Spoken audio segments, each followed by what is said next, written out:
भगवान बुद्ध आणि त्यांचा धम्म अष्टम खंड भाग दुसरा त्यामधील पाठ चौथा असहिष्णुच्या बाबतीत त्यांची उदारता. असहिष्णुच्या बाबतीत त्यांची उदारता. एकदा भगवान बुद्ध आलवक यक्षाच्या राज्यात आडवी नगरीत राहत होते. तेव्हा आलवक तथागतांकडे आला व म्हणाला, श्रमण चालता हो. म्हणजे जिथं वादाचा विषय असते तिथं भगवंत कशा प्रकारे परिस्थिती सांभाळतात हे यापासून आपल्याला समजण्यामध्ये येईल. तेव्हा आलवक तथागतांकडे आला व म्हणाला, श्रमण चालता हो. मित्रा ठीक आहे असे म्हणून तथागत तिथून निघाले. तेव्हा यक्ष बोलला, श्रमण आत ये. तथागत आत आले व म्हणाले, मित्रा ठीक आहे. पुन्हा यक्ष त्यांना म्हणाला, श्रमण चालता हो. मित्रा ठीक आहे असे म्हणून तथागत बाहेर गेले. पुन्हा यक्ष त्यांना म्हणाला, श्रमण आत ये. तथागत आत येता येता म्हणाले, मित्रा ठीक आहे. पुन्हा तिसऱ्यांदा यक्ष म्हणाला, श्रमण चालता हो. तथागत जाता जाता म्हणाले, मित्रा ठीक आहे. श्रमण आत ये. पुन्हा यक्ष म्हणाला. तथागत आत येता येता म्हणाले, श्रमण चालता हो. म्हणजे तथागत आत येता येता तो लगेच म्हणाला, श्रमण चालता हो. असं जर कोणी जर एखाद्या व्यक्तीला केलं, अपमान नाही का तो? किती मोठा अपमान आहे तो, आहे का नाही? म्हणजे इतक्या महान व्यक्तीला एखाद्या दारुड्या माणसाला जर म्हटलं आत ये बाहेर जा, तो तरी काही वाटणार नाही, आहे का नाही? पण सम्यक संबुद्धांना अशा प्रकारची जर तो भाषा वापरत असन, म्हणजे तो भाव काय असेल त्याचावाला, तर भगवंतानं इथं बघा काय कसा प्रकारे भगवंत अशी परिस्थिती सांभाळतात. पुन्हा चौथ्यांदा यक्ष त्यांना म्हणाला, श्रमण चालता हो. त्यावर तथागत म्हणाले, मित्रा मी मुळीच जाणार नाही. तुला काय वाटेल ते कर. तसंच कानी ह्याच बाबी कानी आपल्या कायद्यामध्ये आहे. नोटीस आहे का नाही? ते 3 वेळा पाठवते, नाही चौथ्यानं त्याला तो भाग वेगळा. तसंच एखादा कोणी जर वाईट मनुष्य असेल किंवा असं काही वाईट प्रवृत्तीचं असेल, 3 वेळा त्याला चांगला थोड्या समजावं. हे भगवंतापासून आपल्याला समजण्यामध्ये येते. त्यावर तथागत म्हणाले, मित्रा मी मुळीच जाणार नाही. तुला काय वाटेल ते कर.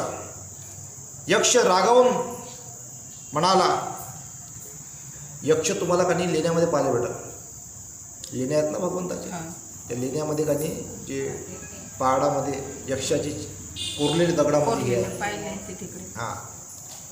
यक्ष रागावून म्हणाला, श्रमण मी एक प्रश्न विचारतो. तू जर माझ्या प्रश्नाचे उत्तर दिले नाहीस तर तुला मी वेडा करीन किंवा तुझे हृदय फाडून टाकीन किंवा तुला पायाने उचलून नदी पलीकडे फेकून देईल. इथं हृदय फाडीन. तर आता जे आपल्याला जे हृदय फाडणारे काही दिसतात काही सिरियलमध्ये, इथून ते घेतलं असावं असं आपल्या लक्षात येते. हां.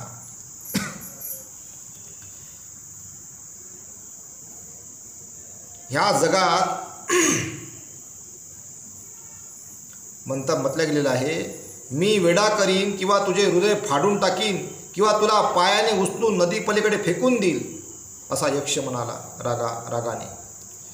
भगवंत म्हणाले, मित्रा ह्या जगात मला वेडा करू शकेल किंवा माझे हृदय फाडू शकेल किंवा मला पायाने उचलून नदी पलीकडे फेकू शकेल असा कुणी असेल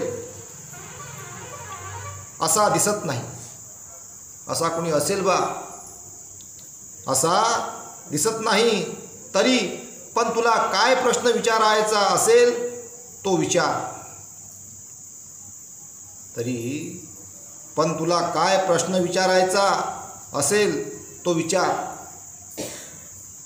तेव्हा आलवक यक्षाने तथागतांना पुढील प्रश्न विचारले. ह्या जगात मानवाचे सर्वोच्च धन कोणते? कोणत्या प्रकारचे जीवन सर्वश्रेष्ठ आहे? या जगात मानवाचे सर्वोच्च धन कोणते? कोणत्या प्रकारचे जीवन सर्वश्रेष्ठ आहे?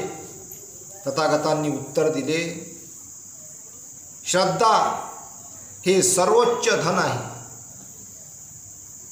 काय म्हणतात भगवंत? श्रद्धा हे सर्वोच्च धन आहे. तर श्रद्धा असली पाहिजे, अंधश्रद्धा नाही. तर भगवंत म्हणाले, श्रद्धा हे सर्वोच्च धन आहे. धर्माचे यथार्थ आचरण केल्यास सुख प्राप्त होते. धर्माचे यथार्थ आचरण केल्यास सुख प्राप्त होते. सत्याची चव ही सर्वात अत्यंत स्वादिष्ट आहे. प्रज्ञापूर्ण जीवन हे सर्वश्रेष्ठ जीवन आहे. प्रज्ञापूर्ण जीवन हे सर्वश्रेष्ठ जीवन आहे. तर प्रज्ञामध्ये शील बी दडलेलं असते आणि जागरूकता पण दडलेली असते. जागरूकता, प्रज्ञापूर्ण जीवन हे सर्वश्रेष्ठ जीवन आहे. तर श्रद्धा ही सगळ्यांना लागू होते. फार शिकलेले, कमी शिकलेले, अधिक कमी शिकलेले, काहीच न वाचता येणारे. श्रद्धा असेल ना तर ते सर्वोच्च धन आहे असं भगवंतांनी म्हटलेलं आहे. त्याचं यथार्थ आचरण म्हणजे जे पंचशील, अष्टशील या सर्व ज्या बाबी येतात त्याचं यथार्थ आचरण केल्यास सुख प्राप्त होते. सुख म्हणजे जेव्हा वाढतं वय असते, जेव्हा काही शरीराच्या वेदना होतात, त्या वेदना त्या धम्माच्या आचरणामुळे जाणवत नाही. जर त्याचं योग्य प्रकारे पालन केलं तर ते सुख प्राप्त होते. म्हणजे सुखाचं जाणे, सुखपूर्वक या भावचक्रातून निघून जाणे अशी अवस्था प्राप्त होते. केल्यास धर्माचे यथार्थ आचरण केल्यास सुख प्राप्त होते. सत्याची चव ही सर्वात अत्यंत स्वादिष्ट आहे. प्रज्ञापूर्ण जीवन हे सर्वश्रेष्ठ जीवन आहे. पहा, सत्याची चव ही स्वादिष्ट आहे म्हणते, सगळ्या चवीपेक्षा. पण सत्य न स्वीकारल्यामुळं त्याची चव नाही घेता येऊ राहिली देशाला. देशाची गोष्ट बोलायला भगवान बुद्धाचे जिकडं तिकडं जे इतिहास दिसते दगडाचे, ते सगळे बुद्धाचे विहार असे किती काय का आजही त्यांच्यावर तर काही भगवान बुद्धाचं काही मुख आहे, त्या मुखाला झाकून ठेवलेलं आहे. भगवान बुद्धाचं आर्य अष्टांगिक चक्र आहे, ते पण दिसते आपल्याला उघडपणे. आणि बऱ्याच ठिकाणी भगवान बुद्धांचे जे दगडाचे मोठमोठे हे दिसतात आपल्याला, तर ते बुद्धाचे विहार आहे. पण सत्याची चव या देशाला न कळत असल्यामुळं त्याचा आस्वाद नाही घेता येऊ राहिला. आस्वाद म्हणजे जर सत्याची चव जर त्यांना कळली तर ते स्वादिष्ट आहे. म्हणजे देशाचा उद्धार झाल्याशिवाय राहणार नाही, परिवर्तन झाल्याशिवाय राहणार नाही, सुजलाम सुफलाम झाल्याशिवाय राहणार नाही. इतकं काही आपल्यापाशी आहे, पण त्याचा उपयोग आपल्याला करता नाही येऊ राहिला. कारण इथे मोठ्या प्रमाणात श्रद्धा नसून अंधश्रद्धा आहे. आणि त्यामुळं देशामध्ये ज्या विविध समस्या आहेत त्या विविध समस्या ह्या अंधश्रद्धेमुळे पसरलेल्या आहेत. मग जातीय भेदभाव आहे. आताच त्या एका मोठ्या अधिकाऱ्यानं आत्महत्या केली, तर त्याचा आम्ही ज्या कारणावरून त्यांनी आत्महत्या केली त्या बाबीचा आपण निषेध करतो. त्यांच्या चित्ताला सद्गती लाभो. तर अशा प्रकारचा इतका मोठा अधिकारी जर असं या देशामध्ये होत असेल तर फार निंदनीय बाब आहे. म्हणजे म्हणून आरक्षण आवश्यक आहे. ते म्हणतात ना आरक्षण काऊन पाहिजे, म्हणून आरक्षण पाहिजे. एवढा मोठा अधिकारी जर आत्महत्या करून राहिला तर मग आरक्षण तर आवश्यकच आहे. जोपर्यंत भेदभाव खतम होत नाही, भेदभाव, तोपर्यंत आरक्षण लागू राहील. म्हणून ते कायदे बनलेले आहेत धाक दाखवण्यासाठी का बा नियमानं चाला, न्यायानं चाला. कारण उतरत्या कर्मानुसार भेदभाव आहे जातीयतेचा. आणि म्हणून का नाही हे सगळं जे निर्माण झालेलं आहे मानवाच्या सुरक्षेसाठी, मानवाला चांगलं जीवन जगण्यासाठी, मानवाचा चांगला प्रवास झाला पाहिजे शेवटच्या क्षणापर्यंत, म्हणून संविधान तयार करण्यात आलेलं आहे. नाही तर संविधानाची गरजच नव्हती. जर सर्वजण जर भगवान बुद्धाच्या मार्गाने चालले असते तर संविधान निर्माण करण्याची गरज भासली असती का कुणाला? नाही भासली असती. आज प्रत्येक देशामध्ये आपापलं संविधान आहे, कुठं कसं. तर म्हणून का नाही जगातलं सगळ्यात सुंदर सर्वात चांगलं संविधान जर कुठलं असेल तर भारताचं आहे. तर म्हणून त्याचा आपल्याला लाभ घेता आला पाहिजे. पण जे मोजकेच लोक आहे त्यांना त्याचं नुकसान वाटते. या कारणानं वाटते कारण त्यांना इथं हुकुमशाही निर्माण करण्याची त्यांची मानसिकता दिसते. आणि म्हणून काही त्यांना ते संविधान नकोसं असं वाटते आणि म्हणून ते तसं प्रकारचं वातावरण तयार करत राहतात. पण इथला जो बहुजन वर्ग आहे तो संविधानाला मानणारा आहे, तो संविधानाच्या दिशेने वाटचाल करणारा आहे. आणि म्हणून त्या दिशेनं संविधान आजही टिकून आहे. आणि म्हणून जे काही आपल्याला आज मोकळेपणानं बोलता येते ते त्या संविधानामुळं. आणि म्हणून का नाही सत्याची चव ही सर्वात अत्यंत स्वादिष्ट आहे, याच्यावरून हे लाईन आपल्याला लक्षात आलं. प्रज्ञापूर्ण जीवन हे सर्वश्रेष्ठ जीवन आहे. आता हेच जे बाबी आहे प्रज्ञापूर्ण जीवन सर्वश्रेष्ठ जीवन आहे, हे फक्त ज्यानं भगवान बुद्धाचा धम्म विचार आत्मसात केला तेच लोक प्रज्ञापूर्ण जीवन जगू शकतात. दुसरीकडे ते जगत आहेत प्रज्ञापूर्ण जीवन, तिकडं अंधार आहे, अंधश्रद्धा आहे. आणि म्हणून का नाही भगवंतानंच हा मार्ग सांगितला, प्रज्ञापूर्ण जीवन हे सर्वश्रेष्ठ जीवन आहे.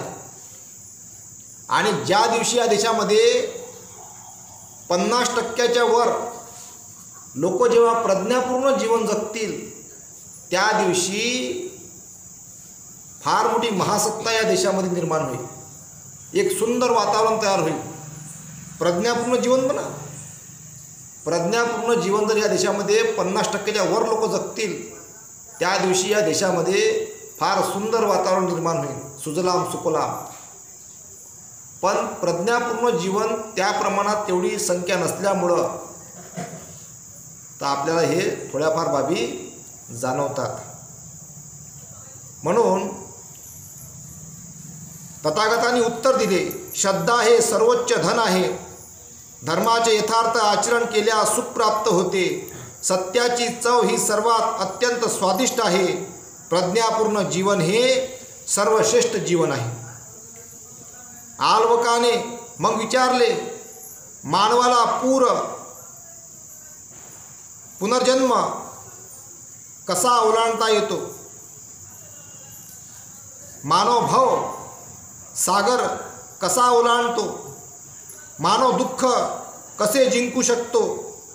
तथागतांनी उत्तर दिले, मानव श्रद्धेच्या द्वारे पूर पार करू शकतो. मानव श्रद्धेच्या द्वारे पूर पार करू शकतो.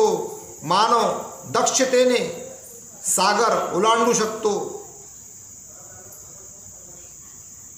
मानव प्रयत्नाने दुःखावर विजय मिळवू शकतो. मानव प्रज्ञेने शुद्ध होऊ शकतो. मानव प्रज्ञेने शुद्ध होऊ शकतो. प्रज्ञेने शुद्ध का म्हटलं गेलं? जागृतपणे, म्हणजे 24 तास ध्यान करा, तेव्हा शुद्ध होता येते. 24 तास ध्यान कसं करसाल? 24 तास ध्यान, आता 24 तास ध्यान तुम्ही हेच समजता फक्त असं चालता बोलता ध्यान, जेवण करता, झोपता, उठता, बसता, हां, सगळी जागृत अवस्था. मग हानी नाही होत. जागृत अवस्था ज्याच्यापाशी असं त्यालाच प्रोटेक्शन भेटते.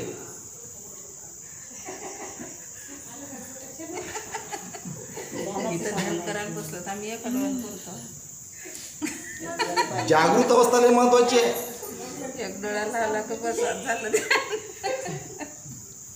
जागृत अवस्था ज्याच्यापाशी असल त्याला सर्व सुरक्षा मिळते. म्हणजे भगवान बुद्धांपाशी जागृत अवस्था होती, भगवंताकडे जागृत अवस्था होती, ते सम्यक संबुद्ध झाले. तर त्यांच्याकडे वळणारा जो समुदाय होता ते त्यांचं संरक्षण. म्हणजे 24 तास ते कुठल्या ना कुठल्या समुदायांना घेरले राहायचे ना. जेव्हा आरामसुद्धा करायचे तर आजूबाजूला कोणी ना कोणी राहायचं. त्यानंतर बाबासाहेब 24 तास बाबासाहेब सुरक्षेमध्ये. का? कारण जागृत होते. का? त्यावेळेस लोकांना वाटत होतं आमच्यासारखे हजारो मेले तरी चालेल, पण बाबासाहेब जिवंत राहिले पाहिजे. काहून? कारण यांच्यामुळे आमचा उद्धार आहे. आमच्या हजारो वर्षाच्या गुलामगिरीमध्ये पडलेला जो समाज आहे हा यांच्यामुळे बाहेर निघणार आहे पूर्णपणे.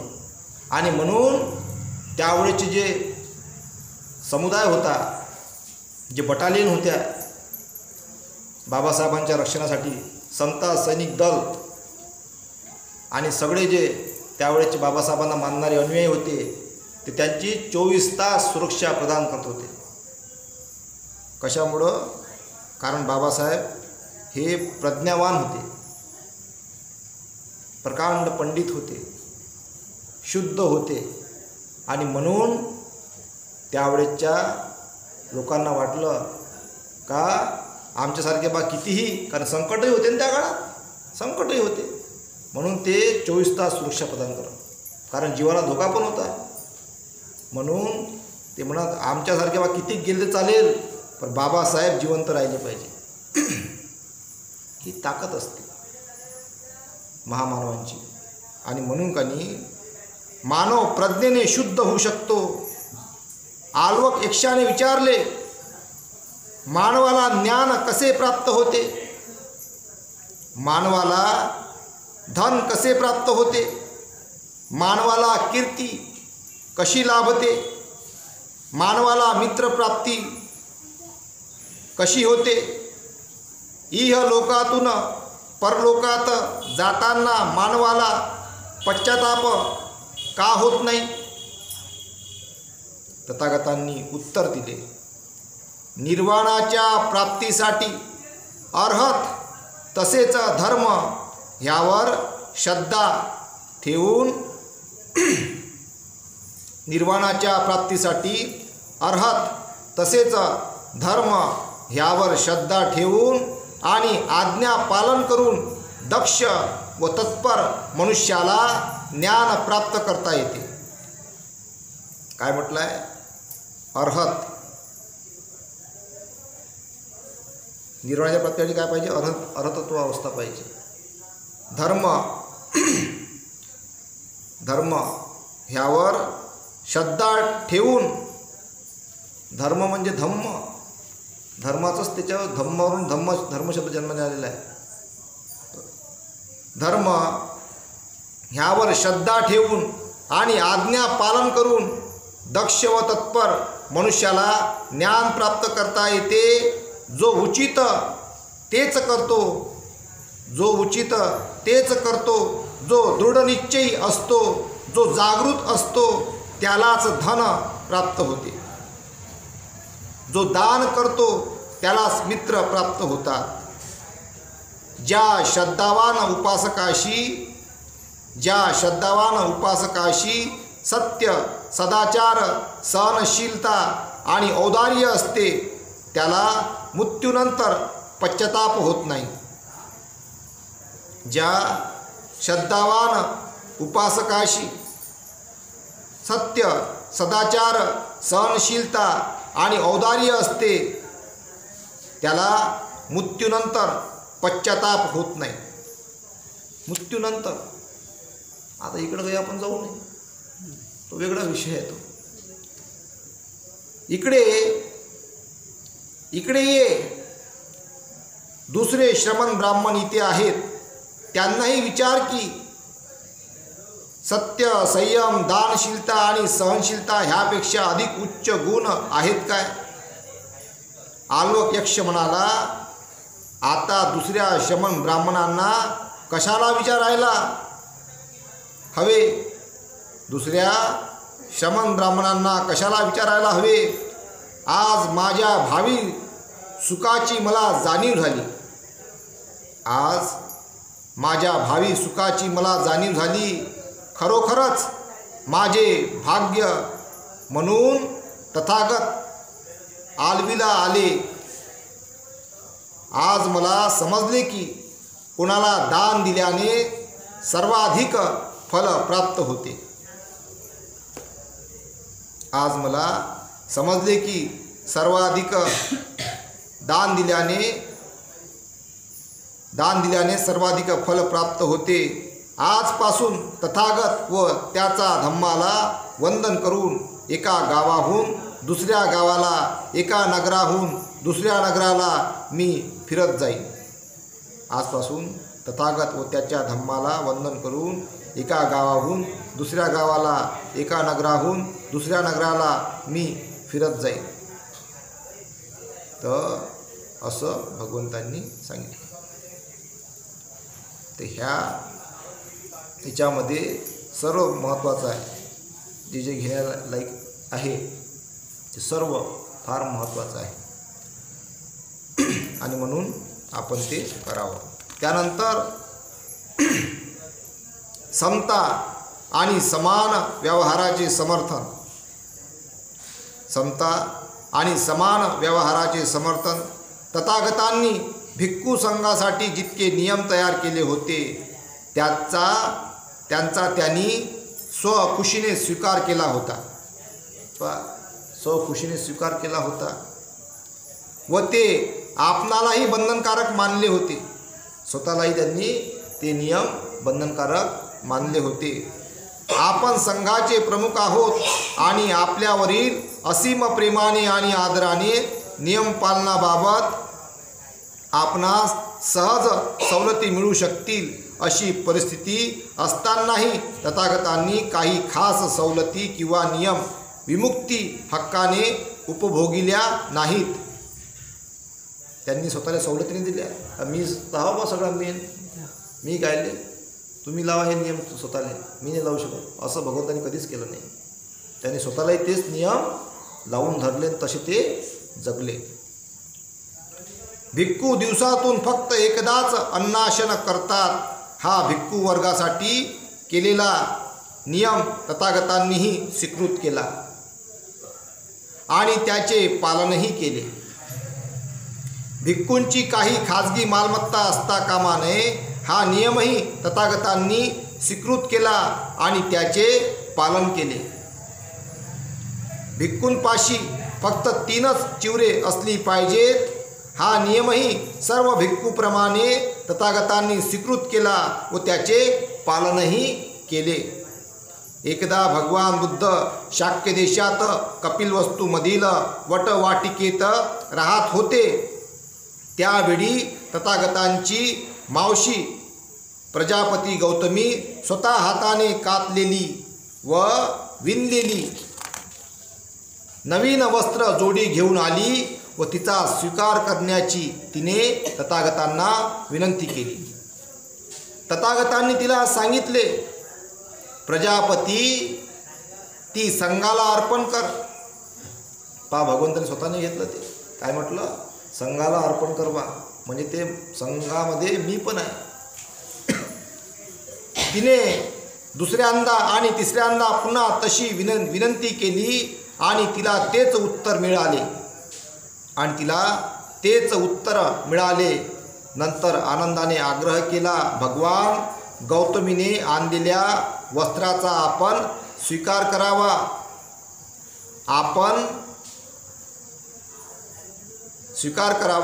आपल्या मातेच्या निधनानंतर प्रजापती गौतमीनेच दाई आणि दत्तक माता होऊन आपली फार सेवा केली होती.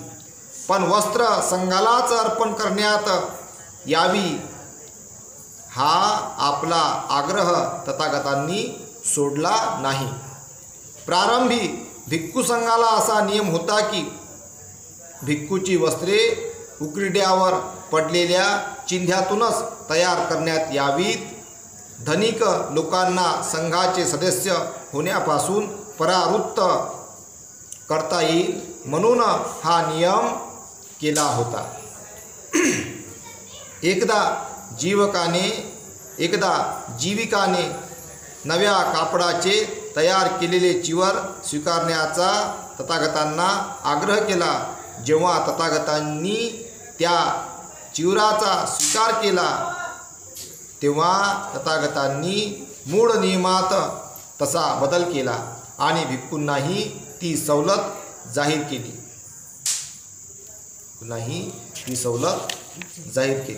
जसे जसे मग परिस्थिती आली तसा त्यांनी थोडाफार बदल केला. तर इथेच थांबतो. साधू साधू साधू.